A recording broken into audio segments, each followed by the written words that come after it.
Hello, welcome to my channel, KC, Sledge Storyteller. Karachak here to talk about the wonderful world of storytelling and to open up discussion about how we can tell the best stories we possibly can. I'm happy that I can still thank people who have purchased Sledge number 1 this week, and anyone who would like to order, the link's down below. But Sledge number 2 is still in the making. I've been in recent contact with the artist, he's at it. But anyway, last week's video was about writing superhero origins, and the topic of this week will be superpowers. Naturally, that tends to be at the forefront of superhero lore, but as new as the word superhero is in our language, the concept of the superpower being, when you stop and think about it, it goes back millennia. As far as I understand, the earliest known story involved somebody with superpowers. That was Enkidu of the Epic of Gilgamesh, that was written around 2100 BC.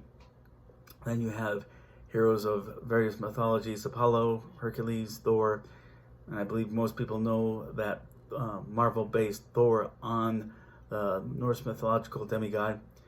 But as far back as the superpower being concept goes, and their inclusion in the annals of classical literature, it stands to reason from that superhero stories are potentially more than just simple escapism. There's a lot of substance that come from telling those stories. But now I want to put forth 4 key principles I believe in when it comes to writing superpowers.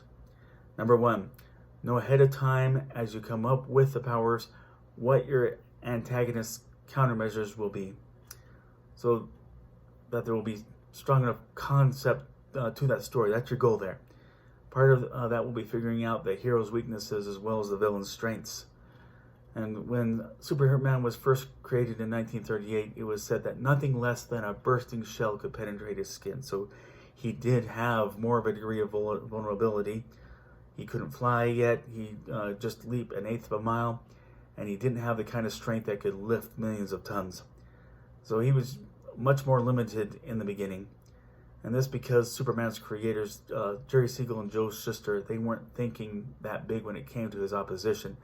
They were putting him up against corrupt politicians, business owners, landlords, and wife beaters in what's frequently referred to as a liberal social agenda. And, that was kind of the attitude of what was considered to be evil during that time, the Depression. But today's Superman would typically win out against that type of villain in a single comic book page. Sometimes you get creative, but that gets old fast if that's all you're doing with that. Over time, his powers, of course, they gradually increased, which eventually led to the creation of kryptonite to counteract that. Now, after advising that you know ahead of time just how the hero's powers will be challenged, there's the question of what you do if the hero is meant to have ongoing stories. But what I was describing that's just a bit ago, that's about how you set the tone for the future. And that will help you figure out as you progress, ideas will come of what more can challenge that, and what further ideas can come. Now, then number 2, be consistent. If you're going to write Spider-Man, you have to make sure you're either on your toes to make sure his spider sense kicks in when it's supposed to or should, or something happens to knock out that spider sense in a way that doesn't feel like a cop-out. So that's your challenge there if you want to write him. And of course, I created Sledge. I've got to understand how to have the opposition work effectively against him. You see in the opening scene of issue number 1 that Sledge is bulletproof and axe-proof, but his force shield can't deflect weaponry made of organic material like wood. So if an uprooted tree gets swung his way, I can't have him just stand there and have it bounce off of him. He has to dodge it. Number 3, verisimilitude. So that means make it feel real or true to life as possible. It's worth mentioning that thanks in large part to this wonderful thing you and I are both using right now, the internet, all kinds of free information is readily available.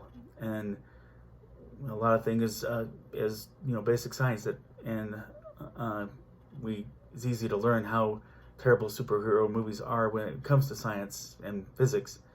Now, I'm not a scientist by any stretch of the imagination, and that's why I try to do research and have gotten consultations whenever possible. But what has always stood out in my mind is the climax of the 1989 Batman movie with Michael Keaton, where he and Vicky Vale end up in a 20-second free fall from a skyscraper before Batman deploys his grapple gun that latches onto the wall, and Bats and Vicky, their fall comes to an abrupt end. But I've got another link down there for you to look in for the key figure. Is in where in this instance Batman's body it has to be able to absorb 4,750 pounds of force in order to survive that. So well over 2 tons. And it doesn't take a scientist to know from that Batman and Vicky would be jelly. So there's enough nostalgia to that movie that most will look past things like that, as with many other superhero flicks with that type of issue. But we're starting to see audiences getting wiser in this regard. So greater effort needs to be made to keep up verisimilitude as storytelling continues into the future. Now, movie franchises, all of Fast and Furious, they built their success on top of total defiance of that very thing. So my response to that is, it's all about what you use to draw in your audience and cater to that appetite, and from there, that's what their expectations are, is that you do it that way. But number 4, go with your passion. Yeah, I did say make sure you can make a good plot from the powers and put as much realism as you can, but that should mostly come naturally when you start with what engages you the most on an emotional level. One of the best pieces of advice I ever heard about when it came to writing, you can say in writing in general, from Stan Lee, he said, do what excites you. Chances are it will excite someone else. And, that applies very much when it comes to constructing superpowers. In the case of Sledge, it all began with the apparent thrill of flying like Superman, and that all began in a science class where a teacher talked about science fiction becoming science fact, with Star Wars referring to the speeders, where apparently they reversed the planet's magnetism. And that... So my thought process on that's covered in detail in my sci-fi genre video. But over time, I determined that flight wouldn't work so well against the bad guy who has good duck hunting experience. So that's where I figured that I necessitated the force shield. But I still wanted Sledge to be, above all, a product of his own hard work. So I designed him to have gone through the training that would enable him to effectively fight the bad guys, both being very strong and having good combat skills.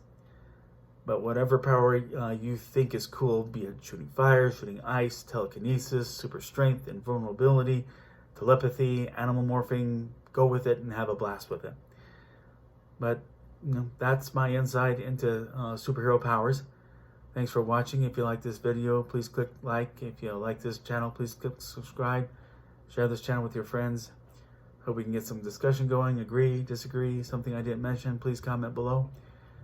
I keep saying that I hope that society can return to normal soon and safely, and amid all the violence that's out there.